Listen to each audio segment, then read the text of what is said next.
इन्नल हम्दुलिल्लाहि वहदा वस्सलातु वस्सलामु अला मन ला नबिय्य बअदह।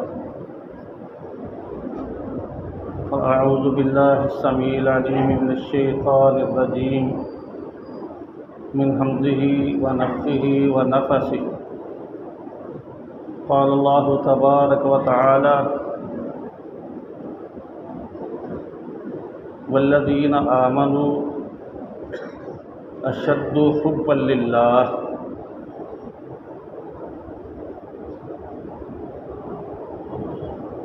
एक मुसलमान उसकी ज़िंदगी का कुल सरमाया सरमाए हयात मताए हयात, या आप ये कह लें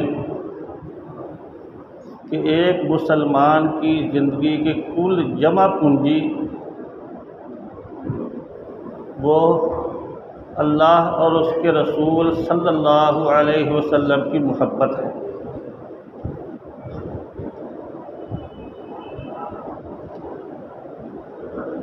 और ये बात हज़रात सहाबा किराम रिज़वानुल्लाहि अलैहिम अजमाइन बहुत अच्छी तरह जानते थे, समझते थे। एक आदमी आया नबी सल्लल्लाहु अलैहि वसल्लम के पास और आकर पूछने लगा कि आप फरमाएं कि क़यामत कब आएगी। आपने उससे कहा कि तो क़यामत के बारे में पूछता है, पहले ये बता कि तूने क़यामत के लिए तैयारी क्या की है। तो वो कहने लगा कि इसके लिए मेरी कोई लंबी चौड़ी तैयारी तो नहीं है, लेकिन एक बात ये है कि मैं अल्लाह और उसके रसूल सल्लल्लाहु अलैहि वसल्लम से मोहब्बत करता हूँ। उहिब्बुल्लाह व रसूलहू, मैं अल्लाह और उसके रसूल सल्लल्लाहु अलैहि वसल्लम से मोहब्बत करता हूँ, ये मेरी तैयारी है।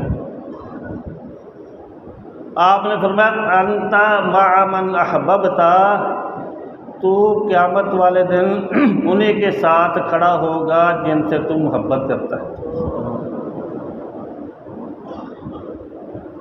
और ये बात सुनकर हज़रत अनस बिन मालिक रज़ियल्लाहु ताला अन्हु कहा करते थे, फ़अना उहिब्बुन नबिय्य व अबा बकर व उमर व अर्जू अन अकून मअहुम बिहुब्बिहिम इय्याय, कि मैं अल्लाह के रसूल सल्लल्लाहु अलैहि वसल्लम से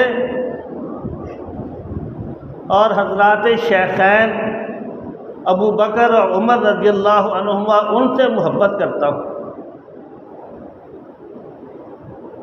और इस बात की उम्मीद रखता हूँ कि इस मोहब्बत के बायस मैं भी क़यामत वाले दिन उनका साथी होऊंगा। अगरचे मेरे आमाल उन जैसे नहीं हैं, लेकिन मेरे पास ये सरमाया तो है।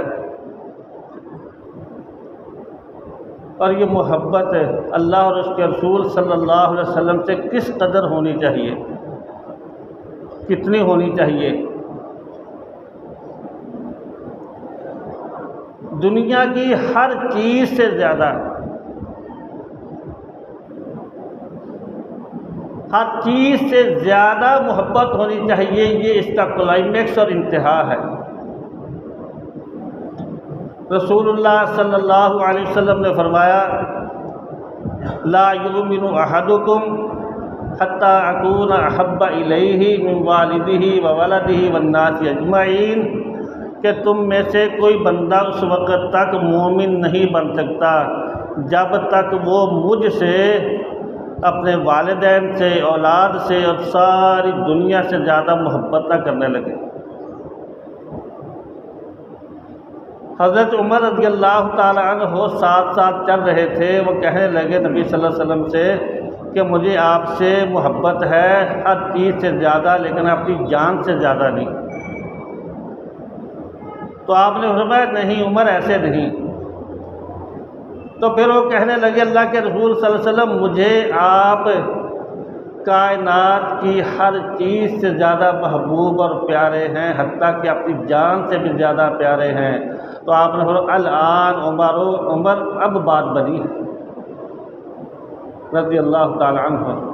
और कुरान मजीद में अल्लाह रब्बुल इज़्ज़त फरमाते हैं कुल इन काना आबाउकुम व अबनाउकुम व इख्वानुकुम व अज़वाजुकुम व अशीरतुकुम व अमवालुन इक़्तरफ़्तुमूहा व तिजारतुन तख़शौना कसादहा व मसाकिनु तरज़ौनहा अहब्बा इलैकुम मिनल्लाहि व रसूलिही व जिहादिन फ़ी सबीलिही फ़तरब्बसू हत्ता यअतियल्लाहु बिअम्रिही। ए नबी सल्लल्लाहु अलैहि वसल्लम आप इन लोगों से कह दीजिए अगर तुम्हारे आबाओ अजदाद, तुम्हारे वालिदैन, तुम्हारी औलादें, तुम्हारी बरादरी, ख़ानदान, कुनबा, कबीला, तुम्हारे कारोबार, तुम्हारी तिजारत, तुम्हारे ये बंगले कोठियाँ तुम्हें अल्लाह और उसके रसूल सल्लल्लाहु अलैहि वसल्लम से और जिहाद फ़ी सबीलिल्लाह से ज़्यादा प्यारे हैं, तो फिर अल्लाह की रहमत का इंतज़ार न करो कि अल्लाह तुम पे रहमत की बारिशें करेगा। फ़तरब्बसू हत्ता यातियल्लाहु बिअम्रिही, तो फिर अल्लाह के अज़ाब का इंतज़ार करो। फ़तरब्बसू हत्ता यातियल्लाहु बिअम्रिही, अल्लाह के अज़ाब का इंतज़ार करो। तो ये इसकी इंतहा है कि दुनिया क्या कहती है, दुनिया का चलन क्या है। एक मुसलमान को, मोमिन को किसी बात की कतअन परवाह नहीं होती। वो देखता है अल्लाह का हुक्म क्या है, अल्लाह के नबी सल्लल्लाहु अलैहि वसल्लम की सुन्नत और हदीस क्या है, उनका हुक्म क्या है। और मोहब्बत ये महज दावा, मोहब्बत का दावा ये काबिल कबूल नहीं है कि मोहब्बत के दावे करते रहे, इश्क के दावे करते रहे, लेकिन अमली ज़िंदगी में कुछ भी नज़र ना आए। अमली ज़िंदगी में कुछ भी रंग नज़र ना आए। ये तो चलता है। मोहब्बत का माना क्या है, अल्लाह का हुक्म होगा, नबी सल्लल्लाहु अलैहि वसल्लम का तरीक़ा, आपकी ताबेदारी, आपकी इत्तिबा होगी। कुल इन कुंतुम तुहिब्बूनल्लाह फत्तबिऊनी युहब्बुकुमुल्लाह। आप इनसे कह दीजिए कि अगर तुम चाहते हो कि तुम अल्लाह से मोहब्बत करो तो फिर उसका तरीक़ेकार ये है फत्तबिऊनी, फिर मेरे पीछे पीछे चलो। युहब्बुकुमुल्लाह, अल्लाह तुमसे मोहब्बत करेंगे। नबी सल्लल्लाहु अलैहि वसल्लम की इत्तिबा, आपको सामने रखना, आपको फॉलो करना, आपकी सीरत को देखना, सूरत को देखना, सुन्नत को देखना और वैसे बनने की कोशिश करना, ये इत्तिबा है। और इस इत्तिबा के नतीजे में मोहब्बत मिलती है। पैरवी करना, नक्शे कदम पे चलना। देखिए, आप किसी कारीगर से अगर ये कहें कि देखो ये जो कादसिया में मिंबर पड़ा है ना, ये मिंबर देख लो, इस जैसा मुझे एक और मिंबर बना दो। इसका माना क्या है कि ये मिंबर जिस तरह का इसकी बनावट है, इसकी लंबाई, चौड़ाई, ऊंचाई, जिसकी इसकी बनावट है, वैसा मुझे बनाकर दो। अगर बैन ही कारीगर आपको ऐसा मिंबर बना दे तो आप कबूल कर लेंगे, पेमेंट उसको कर देंगे, मजदूरी दे देंगे। अगर थोड़ा सा भी फ़र्क होगा तो आप कहेंगे नहीं, मुझे ये कबूल नहीं है।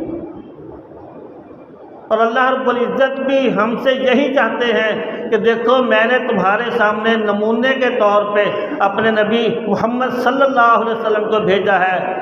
लक़द कान लकुम फ़ी रसूलिल्लाहि उस्वतुन हसना, मेरे इस रसूल को देखो, नबी को देखो, इसकी सुन्नत और सीरत को देखो, इसके मुताबिक बनने की कोशिश करो। और जो लोग ऐसी ये कोशिश करेंगे वमन अस्लमा वजहहु लिल्लाहि फहुवा मुहसिनुन, उनकी अल्लाह के यहाँ एक्नॉलेजमेंट है, अल्लाह उनका अजर जो है काउंट करेंगे। और जो लोग नबी सल्लल्लाहु अलैहि वसल्लम से एराज़ करेंगे, अल्लाह ताला फरमाते हैं नुवल्लिही मा तवल्ला, हम ऐसे लोगों को उठाकर रद्दी की टोकरी में फेंक दिया करते हैं। आज देख ले मुसलमानों की अक्सरियत आपको ऐसे ही नज़र आएगी। आईडी कार्ड के खाने में जिनका मज़हब इस्लाम है आपको अरबों मुसलमान मिल जाएंगे, लेकिन अमल के मुसलमान नहीं मिलेंगे। कितने फ़ीसद हैं कलमा पढ़ने वालों में से जो नमाज़ पढ़ते हैं, जो नमाजी हैं, नमाज़ पढ़ते हैं? बहुत थोड़े हैं। आप किसी से बात करें, भाई नमाज़ पढ़ें, मेरे कपड़े पाक नहीं हैं, मेरा जिस्म पाक नहीं है, हज़ार तरह के आपको बहाने मिलेंगे। आप किसी से कहें कि भाई देखो ये दाढ़ी रख लो, सुन्नत है, हुक्म है, नबी सल्लल्लाहु अलैहि वसल्लम ने हुक्मन कहा है और अल्लाह रब्बुल इज़्ज़त का हुक्म है, और ये दाढ़ी ऐसी सुन्नत है जो फ़र्ज़ और वाजिब है। ये नमाज असर की 4 सुन्नतों की तरह नहीं है कि आप पढ़ लेंगे तो आपको सवाब मिलेगा, नहीं मिलेंगे तो गुनाह नहीं होगा, नहीं पढ़ेंगे तो गुनाह नहीं होगा, ऐसी नहीं। ये फ़र्ज़ और वाजिब है। तो मुसलमानों की अक्सरियत आपको ये जवाब देगी, अच्छा मौलवी साहब क्या सारा इस्लाम दाढ़ी में रखा है? औरतों से कहें कभी पर्दा करो, अक्सरियत आपकी ऐसी मिलेगी औरतों की जो ये जवाब देंगी कि भाई अच्छा पर्दा तो दिल का होता है, पर्दा तो दिल का होता है, ऐसे जवाब देंगे। इसको मोहब्बत नहीं कहते। तासिल इलाहा व अंता तुज़हिरु हुब्बहु, अरे आज के मुसलमान तेरी कैफियत हालत ये है कि तू अल्लाह ताला से मोहब्बत के दावे भी करता है लेकिन उसकी नाफरमानी भी करता है। हाज़ा महालुन फिल क़ियास बदीउ, ये नामुमकिन है, ये बिल्कुल अचंभे की बात है कि तुम ऐसी बात करो कि अल्लाह की नाफरमानी भी करो और मोहब्बत के दावे भी करो। लौ काना हुब्बुका सादिक़न लअताअहु, अगर तेरी मोहब्बत सच्ची होती तो तू अल्लाह की बात मानता। लिअन्नल मुहिब्बा लिमन युहिब्बु मुतीअ, क्योंकि दुनिया में तो यही अंदाज़ चलता है कि जो बंदा जिससे मोहब्बत करता है फिर उसकी बात भी मानता है। आज मुसलमानों के पास 1000 हीले बहाने हैं, बात ठीक है लेकिन बरादरी नहीं मानती, घर वाले नहीं मानते, दोस्त क्या कहेंगे। और आज आप देखेंगे कि मुसलमानों की अक्सरियत, हमारे नौजवानों की अक्सरियत, औरतों की अक्सरियत वो अल्लाह और उसके रसूल सल्लल्लाहु अलैहि वसल्लम के हुक्मों के मुकाबले में फ़ैशन को देखते हैं। फ़ैशन क्या है? हमारे यहाँ फ़ैशन एक बिल्कुल इंडस्ट्री बन चुका है। बालों का फ़ैशन, कपड़ों का फ़ैशन, जूतों का फ़ैशन, ज्वेलरी का फ़ैशन, दुनिया किस तरफ जा रही है।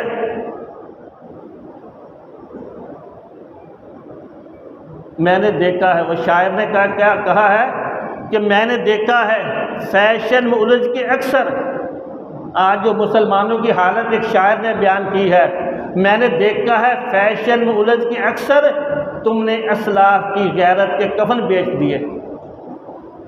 नई तहजीब की बेरूह बहारों के इवज़, नई तहजीब की बेरूह बहारों के इवज़ अपनी तहजीब के शादाब चमन बेच दिए। हर जगह फ़ैशन चलता है। मैं एक मिसाल आपके सामने रखता हूँ। हज़रत आयशा रज़ियल्लाहु ताला अन्हा बयान करती हैं कि मैं रसूलुल्लाह सल्लल्लाहु अलैहि वसल्लम के सर के बालों को दरमियान से 2 हिस्सों में तकसीम करती और आपके सर की मांग दरमियान से निकाला करती थी। रसूलुल्लाह सल्लल्लाहु अलैहि वसल्लम सुन्नत क्या है? सर की बालों की मांग दरमियान से निकालना। लेकिन आज हम कहाँ खड़े हैं? आप हेयर कटिंग सैलून पे चले जाएं, बाल कटवाने चले जाएं, आपको दर्जनों बालों के हेयर स्टाइल वहाँ मिलेंगे फ्लेक्स पे लगे हुए। और वो बालों, सर के बाल तो क्या, अल्लाह वाक़, दाढ़ी के आपको फैशन बड़े सा स्टाइल मिलेंगे आज तो। और हमारा नौजवान किस बात को तरजीह देता है? अल्लाह के नबी सल्लल्लाहु अलैहि वसल्लम सुन्नत को तरजीह देता है या उस फैशन को तरजीह देता है? यह तो एक मिसाल मैंने बयान की है। और वो लोग सहाबा रिज़वानुल्लाहि अलैहिम अजमईन की वो जमात जिन्हें अल्लाह रब्बुल इज़्ज़त ने इख्तारहुमुल्लाहु लिसुहबति नबिय्यिही, अपने नबी मोहम्मद सल्लल्लाहु अलैहि वसल्लम के साथ के लिए जिनका इंतखाब अल्लाह ने खुद किया था। इख्तारहुमुल्लाहु लिसुहबति नबिय्यिही, अल्लाह ने उनको चुना था और अल्लाह रब्बुल इज़्ज़त उनसे राज़ी हुआ। वो अल्लाह से राज़ी, वो इस ज़मीन पे चलते थे, उनके कदमों की आहट अल्लाह ताला अपने नबी को आसमानों के ऊपर सुनाते थे। वो अजीम जमात सहाबा किराम की रिज़वानुल्लाहि अलैहिम अजमईन, अल्लाह अकबर, जिनके बारे में नाम ले लेकर अल्लाह के नबी सल्लल्लाहु अलैहि वसल्लम कहा ये भी जन्नती, ये भी जन्नती, बदर वाले जन्नती, अहज़ाब वाले जन्नती, और सहाबा का नाम ले लेकर फरमाया, आपने फरमाया मन सर्रहु अन यंजुरा इला शहीदिन यमशी इला अला वजहिल अर्ज़ि फलयंजुर इला तलहत इब्न उबैदिल्लाह, कि लोगों, जो बंदा, जिस बात को ये अच्छी लग, जिस बंदे को ये बात अच्छी लगती है कि वो इस ज़मीन पे, इस धरती पे चलता फिरता शहीद देखना चाहता है, तो वो मेरे सहाबी साथी तलहा बिन उबैदुल्लाह को देख ले रज़ी अल्लाह ताला अन्हु।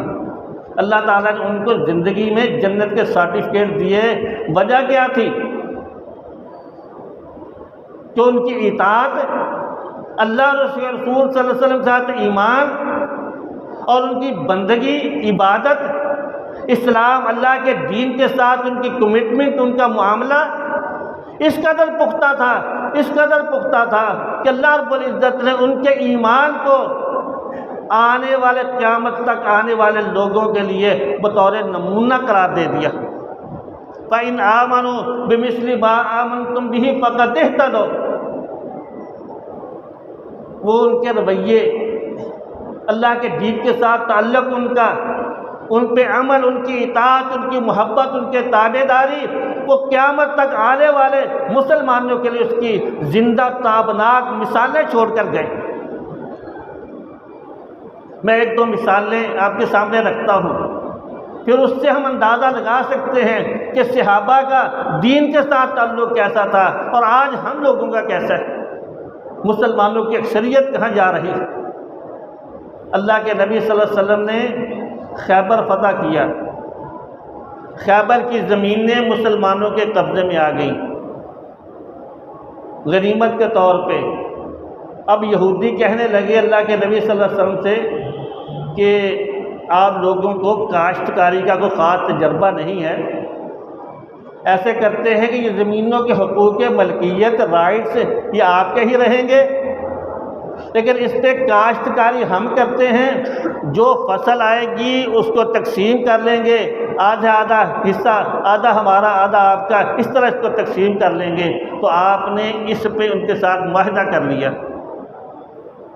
और अब नबी सल्लल्लाहु अलैहि वसल्लम की तरफ से एक नुमाइंदा जाता, वो जाकर फसलों का हिसाब किताब करता, तकसीम करता, उनका हिस्सा उनको मिल जाता, और मुसलमानों का जो हिस्सा वो मदीना में आ जाता, उनको मिल जाता। तो नबी सल्लल्लाहु अलैहि वसल्लम ने हुज़ैफ़ा बिन यमान रज़ियल्लाहु ताला अन्हु को भेजा कलेक्टर के तौर पे, जाओ हिसाब किताब करो। वो गए वहाँ, तो यहूदियों ने, बदखसरत यहूदी, फ़अरादू अन यरशूहु, तो उन्होंने सहाबी रसूल सल्लल्लाहु अलैहि वसल्लम को रिश्वत देना चाहिए, रिश्वत देना चाहिए कि भाई ऐसे करो, चलो हिसाब इसमें थोड़ा सा तब्दीली कर दो। हम आपकी जेब में कुछ डाल देंगे, आपको खुश कर देंगे। जैसे आज हमारे यहाँ होता है, इनकम टैक्स वाले यही करते हैं ना, हिसाब में गड़बड़ कर दो हम तुम्हें खुश कर देंगे। वो सहाबी रसूल सल्लल्लाहु अलैहि वसल्लम अल्लाह के नबी का तरबियत याफ्ता, वो कहने लगे तुतिमून सोहता, अरे हराम को यहूदियों, तुम मुझे भी हराम खिलाना चाहते हो, मुझे हराम खिलाना चाहते हो। लक़द जीतुकुम मिन इंदी अहब्बिन नास इलैया, कि मैं तुम्हारे पास उस हस्ती की तरफ से आया हूँ जो मुझे कायनात में सबसे ज़्यादा महबूब और प्यारी है। वला अंतुम अबग़ज़ु मिन इद्दतिकुमुल क़िरदति वल खनाज़ीरी, और तुम मेरे नज़दीक बंदरों और सूरों से ज़्यादा काबिल नफ़रत हो। लेकिन याद रखो, अल्लाह के नबी सल्लल्लाहु अलैहि वसल्लम की मोहब्बत और तुम्हारी नफ़रत मुझे रोक नहीं सकती, मना नहीं कर सकती।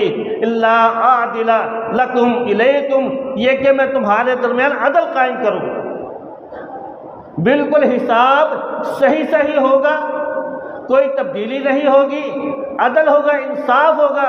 ये मैं नहीं कर सकता इसमें तब्दीली करूँ। ये बात सुनकर सारे यहूदी फौरन बिला बेसाख्ता पुकार उठे, बिहादा कामत इस्समावातु वल अर्ज़, अरे नबी के सहाबियों साथियों, तुम्हारा ये रवैया, ये किरदार वो अजीम किरदार है जिसकी वजह से कायनात का निज़ाम चल रहा है। ये ज़मीन और आसमान अगर कायम है तो तुम्हारे इस अमल की वजह से कि तुम अदल करते हो, हराम खोरी नहीं करते, हराम नहीं खाते, हलाल खाते हो। व बिहादा तुनसरून, और इसी की वजह से अल्लाह तुम्हारी मदद करते हैं। ये वो लोग थे। हज़रत जरीर बिन अब्दुल्ला बजली रज़ी अल्लाह ताला अन्हो, उन्होंने अपने खादिम को भेजा कि भाई घोड़ा खरीद के लाओ। गुलाम का गया, घोड़ा लेकर आ गया और मालिक को भी साथ लेकर आ गया। चलो वहाँ मेरे मालिक के पास चलो, वहाँ से तुम्हें अदायगी करवाएंगे। वहाँ आ गए, उन्होंने पूछा भी घोड़ा कितने का? कहते 300 दिरहम का लेकर आया हूँ। सहाबी रसूल कहते हैं मालिक से, भाई ये तुम्हारा घोड़ा तो मुझे इससे ज़्यादा कीमत का लगता है, 400 दिरहम इसका ठीक है? तो कहते हज़रत जैसे आपकी मर्ज़ी। देखें उनका किरदार, देखें हमारे यहाँ क्या होता है, अगर कोई बंदा मजबूर हो तो हम लोग चाहते हैं कि उसका खून अच्छी तरह निचोड़ ले, उसकी मजबूरी से फ़ायदा उठाएं, उसकी मजबूरी से फ़ायदा उठाएं। कहते 400 ठीक है? कहते ठीक है। फिर कहने लगे नहीं, मुझे ये 400 को नहीं 500 दिरहम का लगता है। हत्ता के रेट बढ़ाते बढ़ाते 800 दिरहम में उससे घोड़ा खरीदा। किसी ने कहा कि हजरत वो जब मालिक 300 में देने पे तैयार था तो आपने क्यों बढ़ाया? कहता भी उसकी कीमत ज़्यादा थी, हो सकता है उसको कोई मजबूरी हो, तो कीमत उसकी इतनी ही बनती थी, ज़्यादा थी। और मैंने अल्लाह के नबी सल्लल्लाहु अलैहि वसल्लम के हाथ पे बैत की है, बाया तो अला रसूलिल्लाह सल्लल्लाहु अलैहि वसल्लम अला इकामिस सलाती व ईताइज़ ज़काती व नुस्हिल कुल्लि मुस्लिमिन। हमने अल्लाह के नबी सल्लल्लाहु अलैहि वसल्लम के हाथ में बैत की थी कि नमाज़ें पढ़ेंगे, ज़कात देंगे और हर मुसलमान की खैर खाही करेंगे। और मैंने तो उस अहद को वफा उसको पूरा किया है, मैंने उसको पूरा किया है। अल्लाह अकबर, वो कैसे अजीम लोग थे। हज़रत सईद इब्नुल आस सहाबी हैं रज़ी अल्लाह ताला अन्हु, उनके पड़ोसी ने अपना मकान बेचा, कुछ ज़रूरत थी उसको फ़रोख्त कर दिया उसने। 1 लाख दिरहम में सौदा हुआ मकान का। अब मकान बेचकर ख़रीदार से कहते हैं कि देखो ये 1 लाख दिरहम तो मकान की कीमत है, ये मकान की कीमत है, लेकिन तुम्हें मैं सईद इब्नुल आस जैसा पड़ोसी देकर जा रहा हूँ, बताओ उसके कितने पैसे दोगे? उनकी कीमत कितनी दोगे? ये वो लोग थे जिनका पड़ोस भी मिसालें बन जाया करता था। सहाबी रसूल को पता चला सईद इब्नुल आस को कि मेरा पड़ोसी ने मकान बेचा है, हो सकता है उसको ज़रूरत मजबूरी हो, तो उन्होंने उसको 1 लाख रुपया भेज दिया कि अपने पास रखो, अपनी ज़रूरत पूरी कर लो और मकान ही बेचना। अल्लाह अकबर। ये वो लोग थे। हज़रत आयशा सिद्दीक़ा रज़ियल्लाहु ताला अन्हा फरमाया करती थी, यरहमुल्लाहु निसाल मुहाजिरातिल उवला, अल्लाह ताला वो पहली मुहाजिर औरतों पे रहम करे, अल्लाह ताला उन पर रहम करे। किस चीज़ पे, किस बात पे? लम्मा अंज़ल अल्लाह, जब अल्लाह ताला ने कुरान मजीद की आयत नाजिल की, बल यज़रिबना बिखुमुरिहिन्ना अला जुयूबिहिन्ना, औरतों को चाहिए कि पर्दा करें, अपने जिस्म को छुपा कर रखें, बगैर पर्दे के बाहर ना जाएं। औरतों को पर्दा करना चाहिए। तो उन्होंने शक्ककना मुरूदहुन्ना फख्तमरना बिहा, मुहाजरा औरतों ने फ़ौरन कोई बहाना पेश नहीं किया, कोई उज़र पेश नहीं किया। उन्होंने अपनी चादरों के साथ अपने जिस्मों को छुपा लिया, और जिस उनकी बहन के पास चादर नहीं थी, अपनी चादर के 2 हिस्से करके एक टुकड़ा उसको दे दिया और एक टुकड़े के साथ खुद पर्दा कर लिया। दुनिया में किरदार वो बोलते हैं, किरदार के साथ कौमें दुनिया में बुलंद होती हैं। तो ये वो लोग थे सहाबा रिज़वानुल्लाहि अजमाइन। उनकी ज़िंदगियाँ, उनके वाक़यात ये हमारे लिए मशअल राह है कि आज भी अगर मुसलमान तरक्की करना चाहते हैं, आज भी मुसलमान अल्लाह की रहमतों को समेटना चाहते हैं, तो हमारे लिए नमूना वही लोग हैं, वही पहले लोग, वही वो करने अव्वल के लोग सहाबा किराम रिज़वानुल्लाहि अलैहिम अजमाइन। उनके किरदार को, उनके नक्शे कदम को, उनकी सीरत को देखना पड़ेगा। अल्लाह रब्बुल इज़्ज़त जो हमने कहा है, सुना है, सबको अमल करने की तौफ़ीक दे। अक़ूलु क़ौली हाज़ा व तौफ़ीक़ इल्ला बिल्लाह, अस्तग़फ़िरुल्लाह ली व लकुम व लिसाइरिल मुस्लिमीन।